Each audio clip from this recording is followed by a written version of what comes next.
Los regímenes totalitarios son una forma extrema de ejercer el poder. La aparición de este tipo de gobiernos es resultado de la Primera Guerra Mundial. Primera Guerra Mundial en la cual participaron diferentes naciones como Inglaterra, Francia, Rusia, Estados Unidos, Alemania, el Imperio Turco, entre otros. Sin duda, uno de los grandes perdedores de este conflicto armado fue Alemania. Y sobre ella se buscó implantar el Tratado de Versalles. El Tratado de Versalles hacía que Alemania tuviese que indemnizar a los países vencedores, teniendo que pagar entonces una fuerte cantidad de dinero, la cual sumió a Alemania en una crisis económica como nunca antes vista. De hecho, en esos tiempos era más barato encender una llama con un billete que comprar una caja de cerillos. Este ambiente de miseria hizo que el pueblo alemán tuviese que buscar ideales que les permitiesen poder salir de este bache. Es justo el clima donde aparece Hitler. Hitler es un personaje que ha sido estudiado desde diferentes ámbitos, pero lo que no podemos dejar de lado es cómo este personaje y su política ejemplifican muy bien lo que es un régimen totalitario. Un régimen totalitario implica la existencia de un líder carismático, pero que a través de sus acciones busca generar que los derechos individuales se subordinen a la colectividad, que exista únicamente un partido, que no haya pluralismo, se mantenga una ideología de Estado, se busque controlar las instituciones sociales que permitían una vida privada y se implementen cuerpos de policía secreta. Cuando Hitler comienza a aparecer dentro de la historia, él llega a un mitin político que se estaba llevando a cabo en una cervecería. Y entonces, cuando escucha ese discurso que es llevado a cabo por el Partido Nacional Socialista de los Trabajadores Alemanes, se siente identificado con lo que este partido menciona. Y es que en esta época, lo que se busca es salir de esta crisis económica.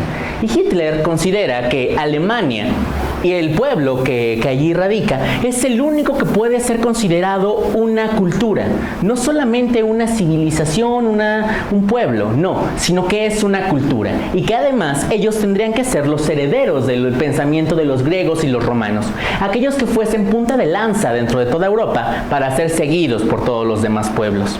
Así que cuando él comienza a hablar al pueblo alemán diciendo que no tienen por qué verse humillados ante los países vencedores, ante Inglaterra, ante Francia, ante Estados Unidos, y que no tendrían por qué pagar el Tratado de Versalles, que es más, ellos son el pueblo elegido que permitiría hacer que Europa renazca, porque ellos son una raza aria, la raza superior, y merecen un espacio vital donde desarrollarse, y que tienen que seguir expandiéndose, por ejemplo, a Polonia, porque Polonia fue creado a partir de los territorios que le quitan a Alemania finalizada la Primera Guerra Mundial.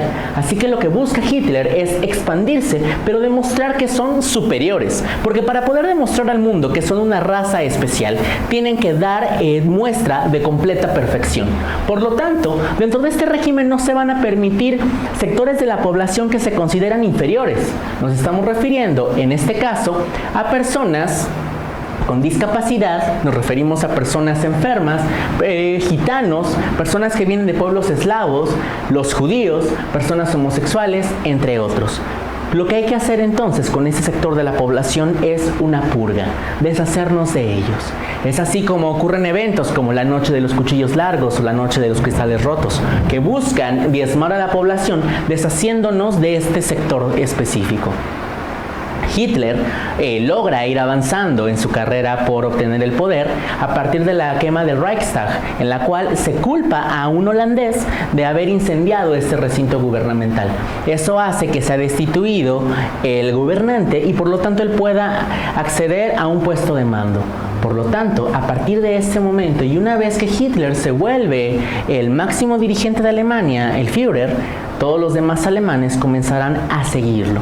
Y es que este líder carismático, dentro de la estructura de los regímenes totalitarios, llega al poder porque utiliza toda una simbología, toda una parafernalia, es decir, eventos sumamente coloridos, propaganda, que hacen que la población se sienta parte de un proyecto y que además acepte lo que este líder dice. Pero a la par que este líder logra convencer a la población, lo que se está buscando es que los derechos individuales se subordinen a la colectividad. Hay que notar que un régimen totalitario no es lo mismo que una dictadura, porque en un régimen totalitario tú como sujeto individual no importas. Lo único que importa es el pueblo, lo único que importa es el partido, ver todo como si fuese uno. Por lo tanto, si tú eres peligroso ante los ideales o eres una persona que es capaz de lograr un disturbio dentro del gobierno, ¿qué tendremos que hacer contigo? Hacerte desaparecer. Entonces, ¿dónde quedan los derechos humanos? Fue una pregunta que alguna vez un estudiante me hizo. ¿Y qué le contesté en ese momento? Es que no hay derechos humanos. Imaginemos entonces que si vivimos condiciones muy violentas en nuestra actualidad, ahora imaginemos que ni siquiera hay una institución, es más, ni siquiera hay esta idea de tener un derecho humano. ¿Por qué? Porque si todos somos uno, entonces tú no importas. No había pluralismo y si había personas que consideraban, a ver, Hitler, esperen tantito, todos los que están de acuerdo con esto, ¿en verdad vamos a empezar a matar a judíos y llevarlos a campos de concentración a vivir torturas terribles y vamos a humillarlos públicamente y vamos a robar sus cosas y sí vamos a hacer... Se les mataba inmediatamente. Así que, cuando teníamos este tipo de condiciones, no había dónde quejarse. Quienes pudieron escapar de Alemania para evitar esta purga masiva, estamos hablando del Holocausto, lograron hacerlo, pero hubo muchos otros que no lo lograron. Muchísimos judíos fueron asesinados durante este periodo. La ideología de Estado que se mantiene en este caso es esta ideología de la raza aria y el espacio vital, que nos permite ver entonces que con el objetivo de hacer efectivo este ideal, se pueden tomar todo este tipo de acciones. Pero además, y lo más peligroso que se lleva a cabo en un régimen totalitario, es que se busca controlar todas las instituciones sociales que permitían una vida privada. Se busca incluso destruirlas, anularlas. Lo que se propone en un régimen totalitario es lograr controlar cada aspecto de la vida del individuo, controlar su pensamiento, controlar su libertad de expresión, controlar la libertad de asociación, todo. Es más, estas cuestiones de libertad desaparecen. ¿Y esto cómo se logra? A partir de colocar propaganda en diferentes sitios, de asustar a la población, de ir destruyendo lo que viven, de tal manera que solamente puedan responder como algo positivo y como algo que les ayuda y les beneficia lo que hace el Estado. Porque también si no lo haces, serás castigado. Esto se lleva a cabo por el ejercicio de una policía secreta. No solamente Hitler es muestra de un régimen totalitario. Tenemos otros personajes como Benito Mussolini, como el emperador Hirohito, como Francisco Franco en España, pero esto no se quedó en el siglo pasado. Pensemos lo que ocurre con la dinastía Kim en Corea del Norte. Tenemos ahí a un gobernante, a Kim Jong-un, en el cual todo esto sigue ocurriendo. En Corea del Norte, si tú estás en contra de los ideales del Estado, en contra de lo que dice la dinastía Kim, entonces vas a ser enviado a un campo de reeducación, donde se te entrenará y se te educará con los ideales del Estado.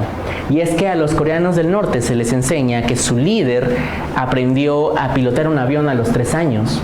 Se les enseña que él aprendió a hablar a menos de 1 año de edad y cosas que son imposibles incluso desde la ciencia, pero que tienen que aprenderlo como parte de la vida en Corea del Norte. Incluso el corte de cabello de este dirigente es obligatorio para los hombres. Podemos ver que ni siquiera la libertad de poder decidir qué hacer con tu vida. Todos los medios televisivos son controlados por el Estado y lo único a lo que se dedican es a glorificarlo. De hecho, se sabe que miembros de su gabinete han sido asesinados por bostezar durante ceremonias oficiales e incluso su novia fue fusilada por tomarse fotos, por tomarse selfies, lo que aquí las personas occidentales hacen de manera muy común, allá fue motivo para que fuese asesinada. Entonces, si no hay libertad, ni siquiera por internet hay libertad y se tiene que cuidar la gente de todo lo que escribe, de lo que dice. Estamos hablando de un régimen totalitario, que es una forma extrema de llevar a cabo el ejercicio del poder. Y esto se diferencia mucho de una dictadura. Pensemos en el caso de Porfirio Díaz, que ya lo analizamos y ya vimos que fue una dictadura. ¿Teníamos todas estas condiciones con Porfirio Díaz? No. ¿Por qué? Porque no se buscó homogenizar a la población. En una dictadura no siempre se hace eso. No se busca controlar cada acto y cada pensamiento de la gente, mientras que en un régimen totalitario sí que se requiere. Por lo tanto, esas son las claves que nosotros debemos de tener para poder distinguir entre autoritarismo y totalitarismo. El totalitarismo es, justo como dice su nombre, total el control que se lleva a cabo. Mientras que en el autoritarismo sí tenemos un ejercicio militar, sí tenemos bastante opresión, pero no llega al nivel de querer controlar cada uno de tus actos. Tal vez, y para que esto quede más claro, te recomiendo que leas el libro 1984 de George Orwell. Dentro de las actividades que encontrarás en la plataforma Cubus Online, te dejo también un video donde puedes ver este contenido de la película sobre el libro o bien el resumen del mismo para que puedas comprobar cómo estas acciones pueden llegar a niveles extremos. O tal vez si viste las películas, los Juegos del Hambre, podrías relacionar muy bien estos temas, porque presenta exactamente la misma estructura. Son aspectos que nos parecen sacados de la ciencia ficción, pero que en efecto ocurrieron y que siguen ocurriendo hasta la actualidad. Pareciera entonces que los derechos humanos son solo una fantasía cuando se vive dentro de un régimen totalitario.